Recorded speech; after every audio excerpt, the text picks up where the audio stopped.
Thank you. Before I say anything else, I'd just like to offer the lines from one of my favorite songs. Truly you have formed my inmost being, and knit me in my mother's womb. I give you thanks that I'm fearfully and wonderfully made.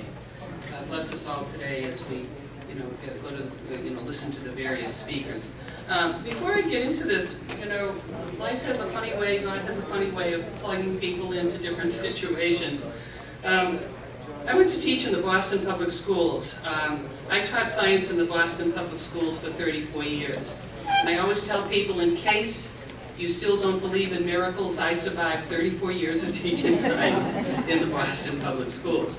But coincidentally, my first school year, which was 1970-71, that was the year that the federal government first funded birth control for kids in the neighborhood clinics. And, I was still a creature of the 60s. My issues were peace and race and poverty. Now I go out and talk to the kids about sex, drugs, and rock and roll, but that's another story.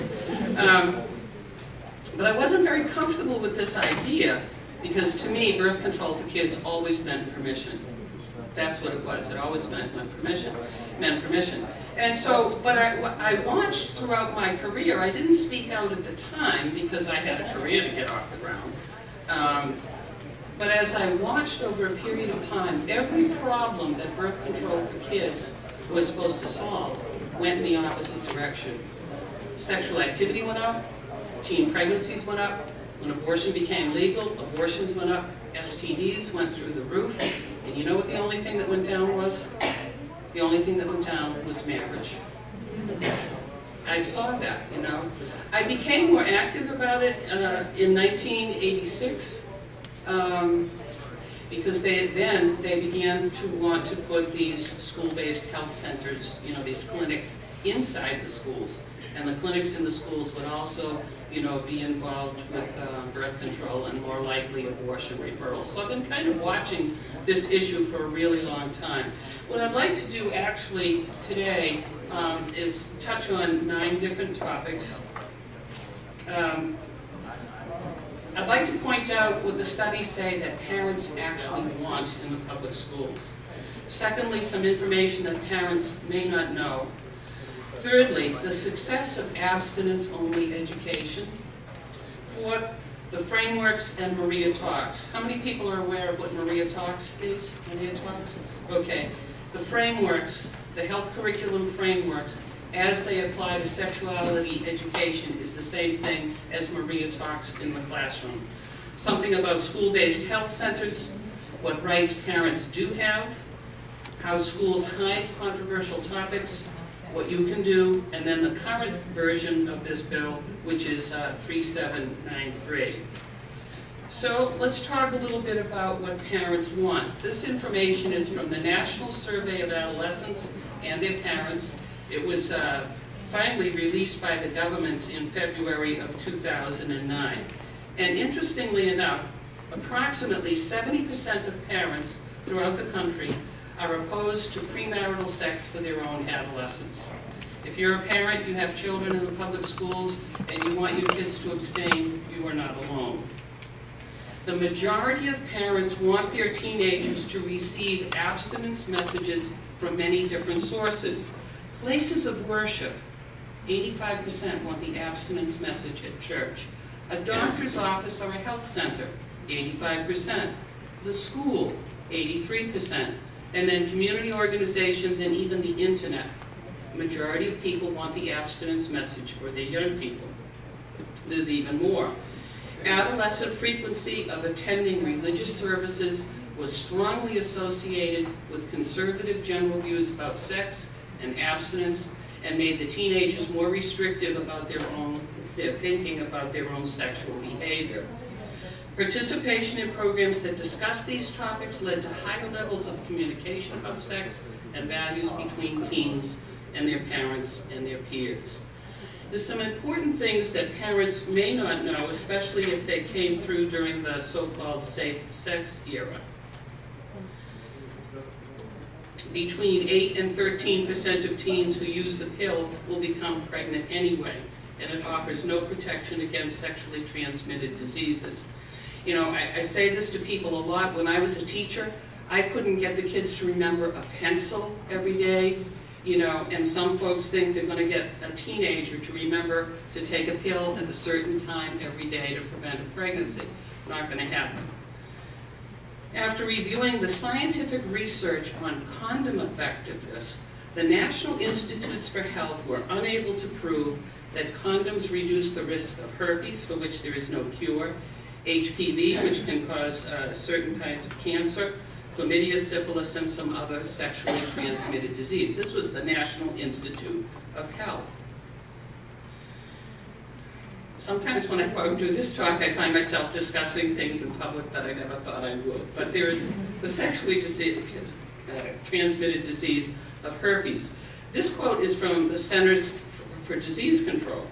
It says, since a condom may not cover all infected areas, even correct and consistent use of latex condoms cannot guarantee protection from genital herpes.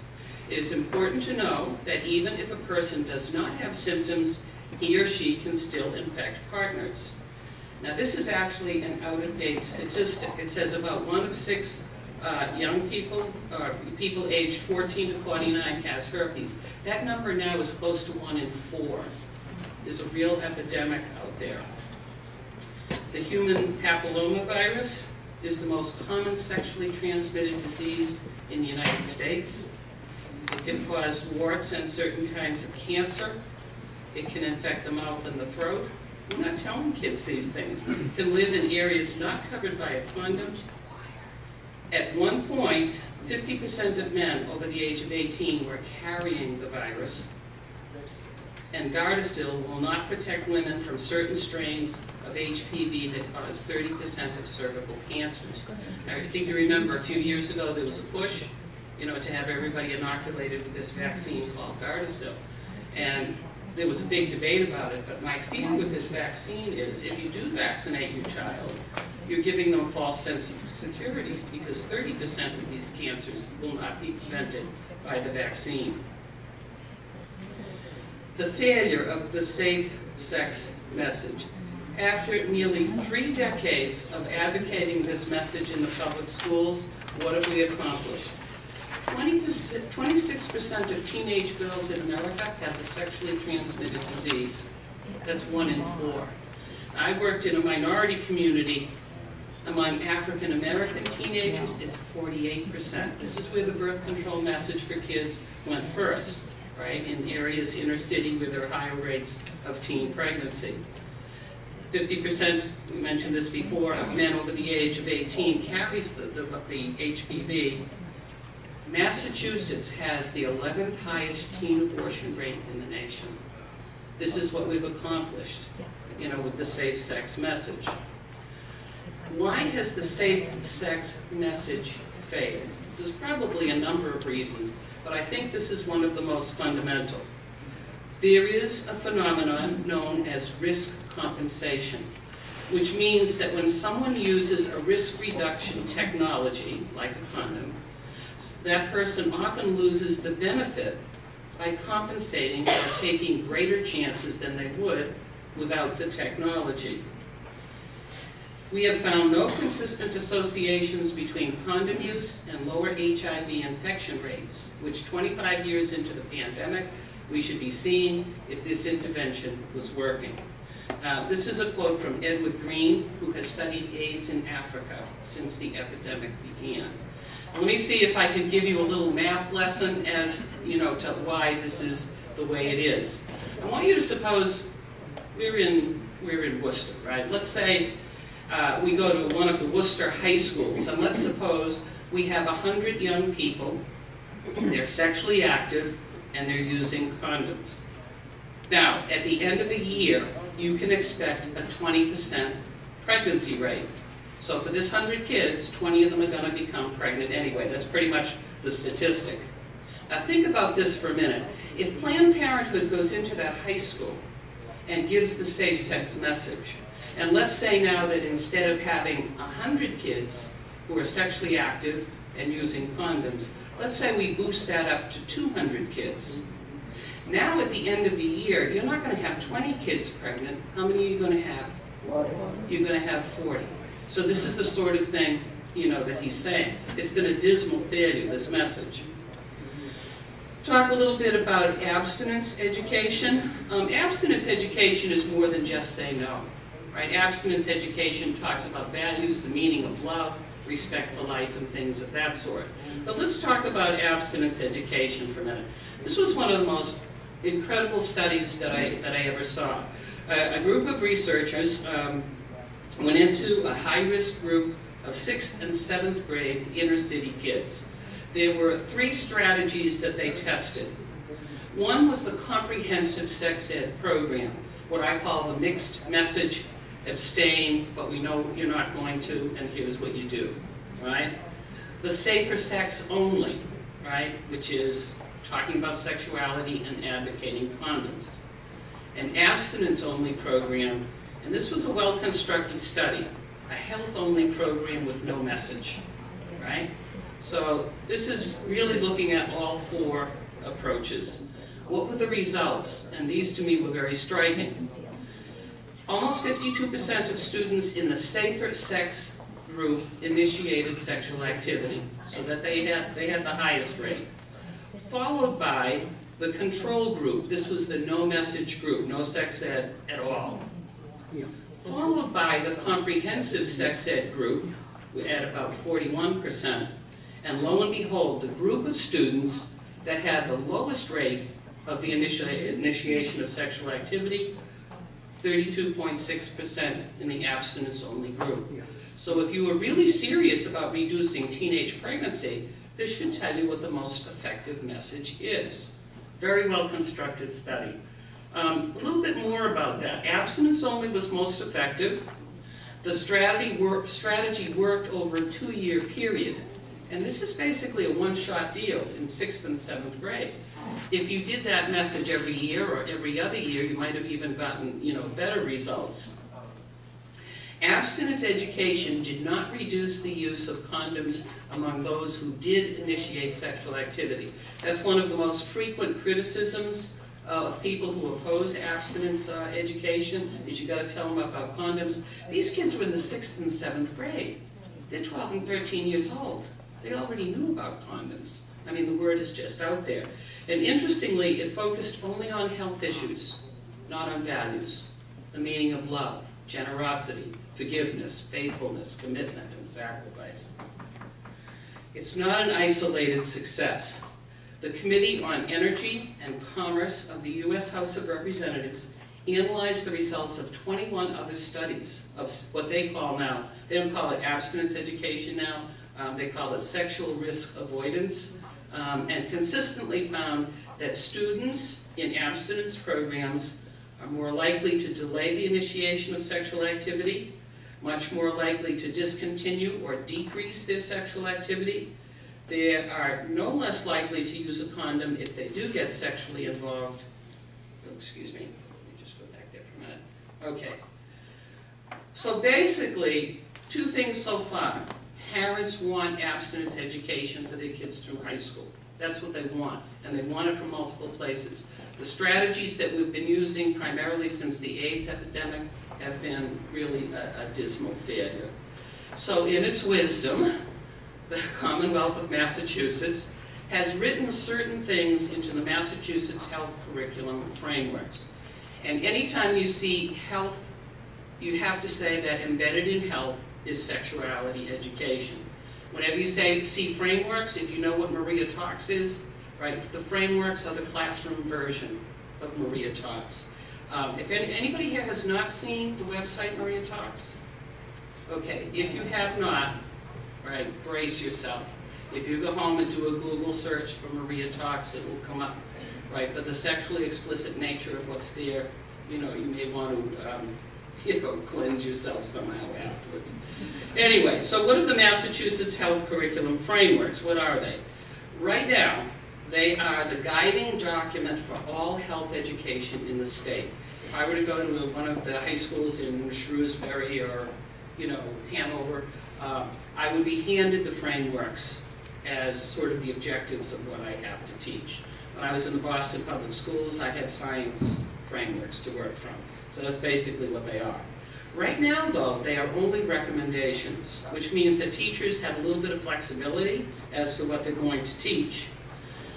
Legislation, since at least 2005, since I've been working on this, legislation has been introduced to require that the frameworks be adopted as the document determining all sexuality education in public schools.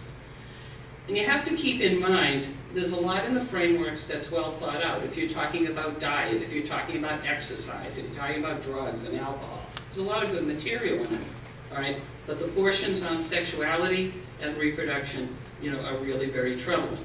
What would the frameworks do? They would eliminate any choice for parents in local communities in determining what would be taught to their children. All right, the state's going to say this is what's going to be taught. Secondly, they would replace traditional moral values with what I would call politically correct values. They would contradict the religious, spiritual, and traditional values that parents might wish to impart to their children with respect to sexuality, marriage, and life. This would apply to Christians, Muslims, Jews. Whatever your religion is, if you're traditional, those values are gone. Now, whenever I put this next slide up, I always say, nobody is going to believe me when I tell them this, but brace yourself. Students would be taught how to obtain an abortion without parental knowledge. Students would be taught how to obtain contraceptives without parental knowledge. Students would be taught behaviors, and I'll explain that a little bit, for pregnancy prevention and the acceptability of homosexual behavior. That's basically what this portion of the frameworks does. Why do I say that they explain how to get an abortion without their parents knowing? This is objective 4.20, it's right out of the frameworks, right? It says, identify resources for treatment of reproductive health problems. Anybody tell me, name a reproductive health problem for me? Pregnancy, at least, right? And identify and explain laws about reproductive services. What might a reproductive service be? A reproductive service might be abortion. So if you go into a classroom and if you explain the law, this is the law. If a pregnant woman less than 18 years of age elects to seek the consent of one or both of her parents for abortion, a judge of the Superior Court Department of the trial court shall, after an appropriate hearing, authorize a physician to perform the abortion. So if you go into a classroom and you explain the law, guess what you just did? You told every child in the Commonwealth how to get a secret abortion. How to get contraceptives. This is objective 4.7. I believe it's a middle school objective. Describe short and long-term consequences of sexually related risk behaviors and identify barriers and supports for making health-enhancing decisions. Can anybody tell me what that just said? Every time I read that, I'm saying, what are these people talking about? What do they mean by identify barriers and supports for making health-enhancing decisions? Condoms. I'm sorry? Condoms? It might, well, the barriers might be, you don't want to talk to your parents about this. What are they, I'm not sure, but I'm speculating here. What do they mean, and it's a good question to ask, what would be a barrier, Look at the rest of it though. Determine and role-play steps that improve decision-making, such as whom to consult. Other than mom or dad or maybe clergy, who are you going to tell the kids to consult, please? Yeah, Planned Parenthood, your neighborhood clinic. Students report on the policies of various states and countries regarding STI prevention among youth. Every time you're talking about government policies, you're explaining a law. And explaining the law to kids is kind of a two-edged sword. Because look at what Massachusetts has for state policy. Massachusetts explicitly allows all minors to consent to services. It doesn't even say emancipated minors. It says all minors. Right? This is from the Alan Guttmacher Institute. The state funds a program that gives minors access to confidential contraceptive care. So basically, we're saying to the kids, if you want to get the morning after pill, if you want to get birth control, we can do it, we got the money for it. This one is interesting. Behaviors for pregnancy prevention. Now, this is right out of the frameworks. Describe behaviors and methods for pregnancy prevention, including abstinence. Well, on the face of it, that doesn't sound too terrible, but let me just play with this sentence for a little bit. I'm going to take off the end of it. Describe behaviors and methods for pregnancy prevention. Well, methods I'm going to assume is birth control, condoms. Let's take the word methods out there. And you're left with describe behaviors for pregnancy prevention. Now, I do want to keep this rated with an R or a PG, but if you can use your imagination, they're talking about so-called outer course, ways to achieve satisfaction without actually doing it. That's what they're talking about. The acceptance, everything in the frameworks accepts with an A, accepts premarital sex, as long as it's so-called protected. Explain the laws about consensual relationships and reproduction. The acceptance of homosexual behavior. This is grades pre-K to 5. Define sexual orientation using correct terminology, such as heterosexual and gay and lesbian. They're little kids. You're not correcting them for shouting a gay slur in the kindergarten recess.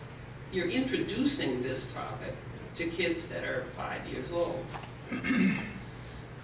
Grades pre-K to 5. Students write short answers to define types of sexual orientation. So that's what's in it. Identify possible determinants of sexual orientation and analyze the weight of available research. This is with 14, 15-year-old kids. The kids really, who's going to provide, the available research? And whose research are they going to choose? Is it going to be Family Research Council? Or is it going to be the, LG, the letters there, the gay groups? Is it going to be the research that they put out there? And how do the kids know how to analyze it? And then the laws about consensual sexual relationships in the context of the gay issue. This is kind of interesting. Sometimes when you look at a piece of legislation, you don't look at what's in it, you look at what's missing. And so I think this is kind of interesting to do. The high failure rates of teen contraception. Do we want to try something a little interactive here? Let's try something a little bit interactive, and I'll try not to foul up the video from here. All right, I'm going to go around the room, and I'm going to give every table a number from 1 to 5, and you can kind of link with this table here, okay? All right, so this is 1, 2, 3, 4, 5, 1, 2, 3, you're going to be with this table, 4, 5, 1, 2, Ann's table would be 3, 4, 5. Did I get you guys? You can be a 1. Has everybody got a number? All right, if not, link up with the table that has a number, all right? All right, but everybody stand up. This is what I do with the kids. It's the most eye-opening thing I can do with the kids, right? Now, I'd like you to pretend that you're 18 years old. Now, you got to pretend that you're just getting out of high school, so you're thinking like a high school graduate here, right? And your parents are proud of you. You have just won a full scholarship to Notre Dame University out in Indiana. Isn't that great? They're going to pay for everything. You're thrilled, and your parents are happy. In September, you go out to Indiana for orientation, right? I'm going to show you where the dorm is and where the cafeteria is and the gym and all of that, right? And while you're there, you meet and fall in love with the partner of your dreams. You've never felt this way before. You can hardly wait to get up every morning, right? Your life and your world is wonderful. It's never been greater to be alive. Now let's say you're in a long-term relationship with this person. Let's say you've been going out for about 3 or 4 weeks. And the question happens, it always will, it's part of human nature, am I going to have sex with this person? And you decide that this feeling is so good that the answer has got to be yes, but you don't want to start a baby while you're in college. So you remember what you heard, in the sex ed class? You get down to CVS, you get a supply of condoms. Now, unfortunately, what they don't print on the package, is that when young people use a condom to prevent a pregnancy in the first year or year and a half, 1 out of 5 is going to become pregnant anyway. So no liars. Please listen very carefully. If you have the number 5, you're at table 5, please sit down. You're not pregnant, your girlfriend isn't pregnant. If you have the number 2, be seated. No pregnancy, thank heaven tonight. If you're at table number 4, be seated. If you are at table number 1, stay up. Everybody else sit down. Now, you can imagine what this looks like in a room full of kids, right? And what I do then is walk the kids through the questions. Do you believe in abortion? Like, I hope not. Do you believe in adoption? Will your partner marry you? Can you stay in college and raise a baby? And you can, but it might take you a little bit longer to finish college. Should you be tested for AIDS? And then I kind of walk them through what a condom failure is. You know, if you put it in the glove compartment on a hot summer day, latex melts, gets little holes in it, you know. On a really cold winter night, like they have here in Worcester, I've been in Worcester at night a couple of times. It's really dreadfully cold out here. But anyway, you know, latex, plastic, it gets brittle and it cracks. You know, they slip and break and all of that. However, this is something that I do with the kids that I don't think they do in the classroom. Everybody that you see standing made a condom mistake on the day of the month when fertilization can happen.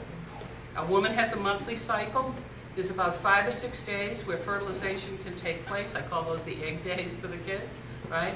But that means, right, that there's 23 or 24 other days when you can make a condom mistake, but a pregnancy won't happen.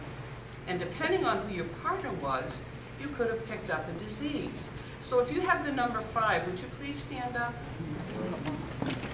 Right. If you have the number 4, stand up. Everybody that you see standing needs to see a doctor. Because depending on who your partner was, you might have been exposed to AIDS, syphilis, herpes, chlamydia, gonorrhea, and all those nasty diseases, right? Now, anybody who's still seated, take the smile off your face.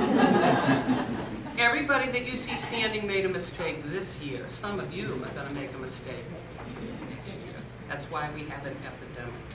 All right, would you please be seated? That's what we should be showing and teaching our kids. All right, let me just go through this. I want to make sure and leave room for questions. Limits to the effectiveness of condoms. We don't teach that to the kids. Resistance. How do you say no? Most kids will tell you that they become sexually involved, not because they're in love or hormones, but it's peer pressure. How do you say no? The benefits of traditional marriage, and there are no visuals and descriptions of fetal development in the frameworks. Would somebody please tell me, why don't we show the kids this, and this, and this? Why don't we show the kids that? You know? Round up the usual suspects. Organizations that support the frameworks, Planned Parenthood, NARAL, and so forth. School-based health centers. The Department of Public Health funds 17 agencies that sponsor over 30 school-based health centers. They are staffed by nurse practitioners or physician assistants who are authorized to prescribe medications. That would include contraception and morning-after pill. They are located in poor and minority communities, and 3/4 of them are in high schools. School-based health centers must offer a range of services that include reproductive health services, family planning health education and services, pregnancy diagnosis and follow-up, this is at school, right? And for reproductive health services not provided on site at the school, the clinic has to arrange for off-site. I assume that they're not old enough to actually do the abortion at the school. Confidentiality, what's happening in Massachusetts high schools right now, and this is not on the table, but if anybody wants a snapshot of what's going on in Massachusetts high schools right now, I have some copies of this. This is from the Centers for Disease Control. I have some copies on the table up front here. So right now, 3/4 of high schools are teaching 9 key pregnancy, HIV, or other STD prevention topics in a required course. 2/3 taught 4 key topics related to condom use in a required course. 87% are taught how to access valid and reliable health information, products, or services. What are the services again? Abortion, related to HIV, other STDs, and pregnancy in a required course. That's 9 out of 10, basically. And 93% had a gay-straight alliance. Just a little bit, this is all paid for, right? If parents are on Medicaid, their kids are not required, they're not required to notify parents about any of these items, so it's paid for, parents don't know. The same thing with S-CHIP. All 50 states offer Medicaid-style family planning services for children. I'm going to go through this a little bit quickly. Same thing with Title X. So in other words, you send your child to school, maybe you're low income, you sign them up for the school-based health center. The clinic can tell the kids where to get birth control, where to get an abortion. Parents don't know, and it's paid for. It's unbelievable. This is still more about payment. Do parents have any rights? Well, this is the law right now. Chapter 71, Section 32A affirms the right to oversee and govern their child's education in human sexuality. The school committee has to formally adopt a policy. The schools must make all instructional materials for human sexuality curricula accessible to parents, guardians, and others for inspection and review. So if you want to know what the teacher is teaching, you have a right. I'm sorry? Do they let you access to it actually? Some parents have had difficulty with it.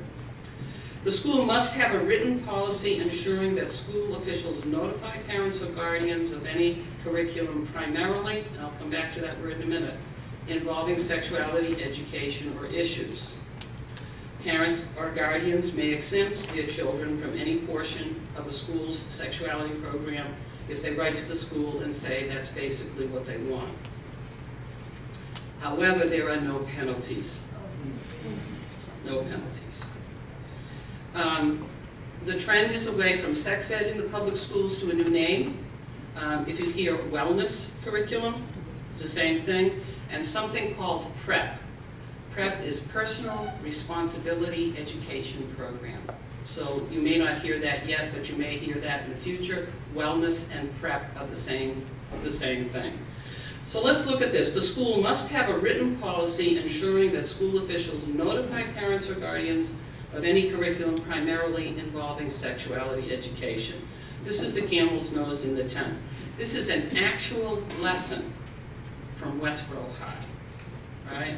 This was the project.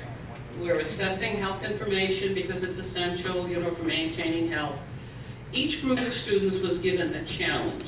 Students will be given one of several different scenarios about accessing health information. Their task is to research the information, answer the questions about their topic, and give the credible sources. So let's look at the assignment for Group 5. Your friend Sally, this is an actual lesson, I get the willies every time I read this. Your friend Sally confides in you that she is considering becoming sexually active with her boyfriend, but is worried about the risk of becoming pregnant. Sally would like to use the birth control pill, but does not want her parents to find out. Your challenge is to help Sally research the information necessary to answer the questions below and create a PowerPoint presentation to explain to the class.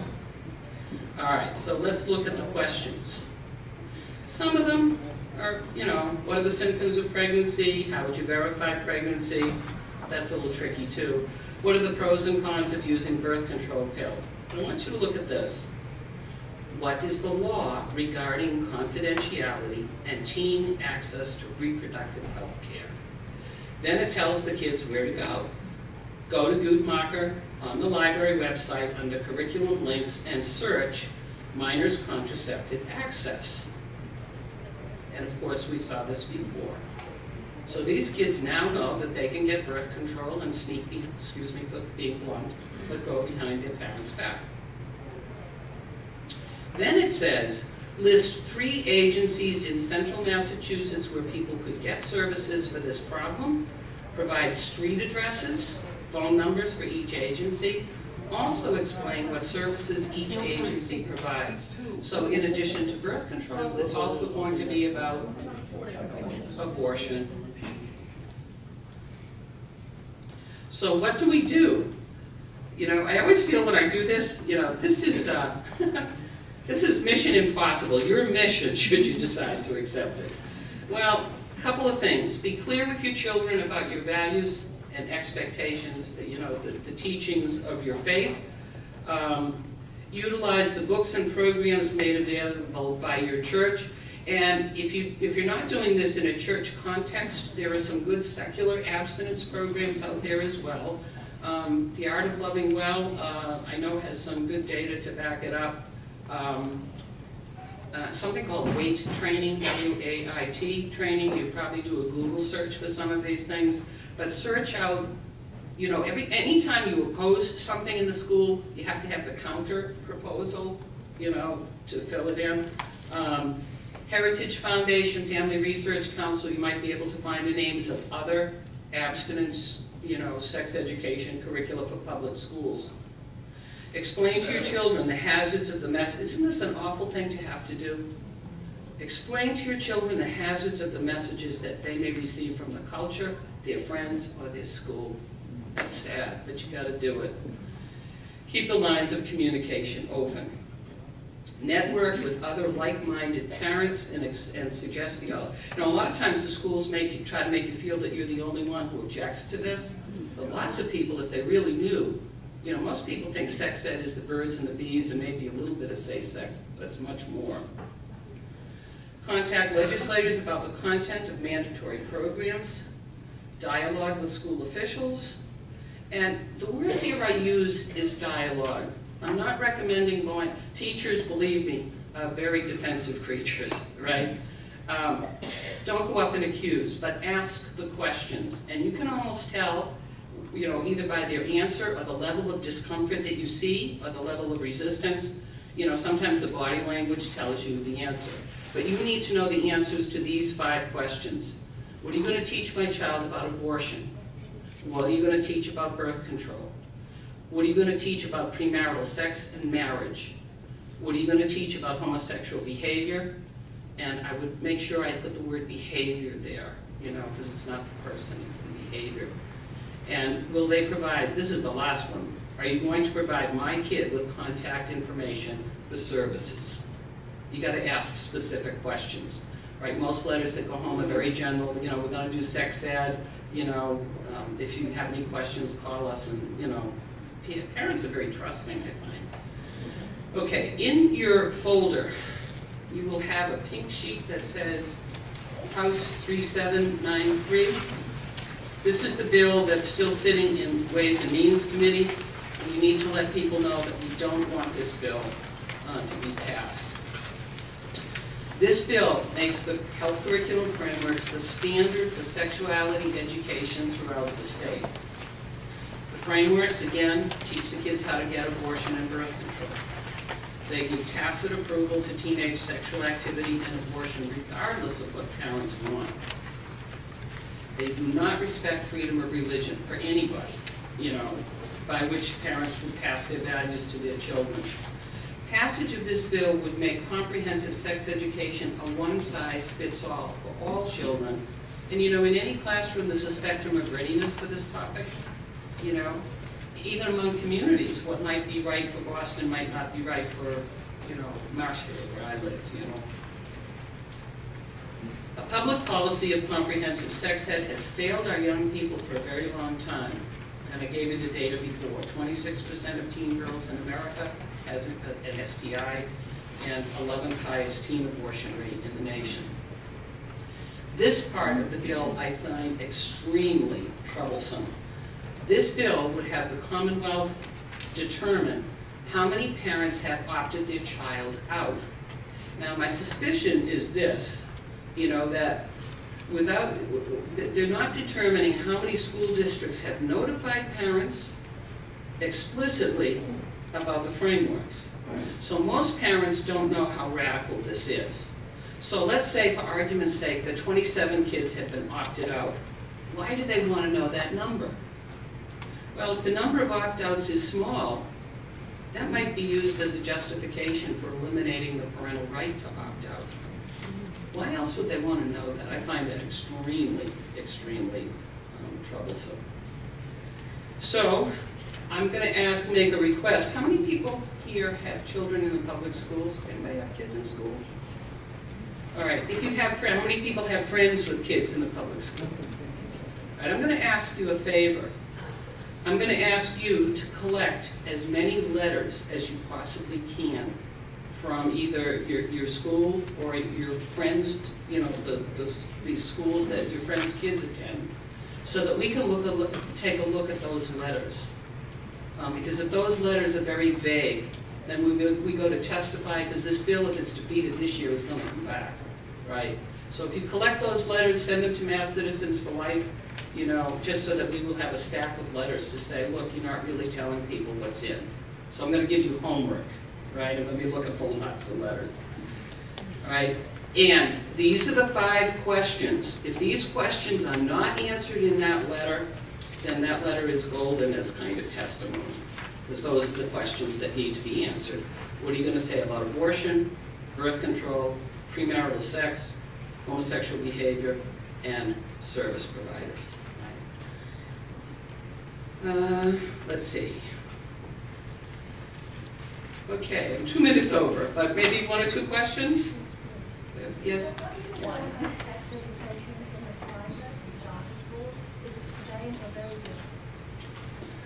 The question is, what about the private and charter schools? As far as I know, private schools, this does not apply yet. Yet. But do they have their own concern? Say that again? Do they have their own concern for what the child knows? You would have to probably ask each individual school. You know, charter schools, I'm not sure, but since the state is going to be establishing standards for health education, and if you're a school and you want to be accredited, you know, at some point, I think they're going to cross over into the private schools. This is their, you know, reason for being, I suppose. Matt, has the framework. Who was participating in that? Was a big part of the young people that were part of initiating and framing it? SECUS, the Sexuality Education Information Council of the United States, which is a very radical, you know, group. If you leave me an email address or an address, I have a copy of the frameworks, then I can look it up. But basically, the input is driven by the Planned Parenthood, ETR, which is the stepchild. Yeah, ETR is the stepchild of Planned Parenthood, so, you know, they're all in the background. Planned Parenthood has kind of kept their name out of focus, but it's there. It's just you have to dig and look for it. Linda, thank you very much. Okay, thank you all.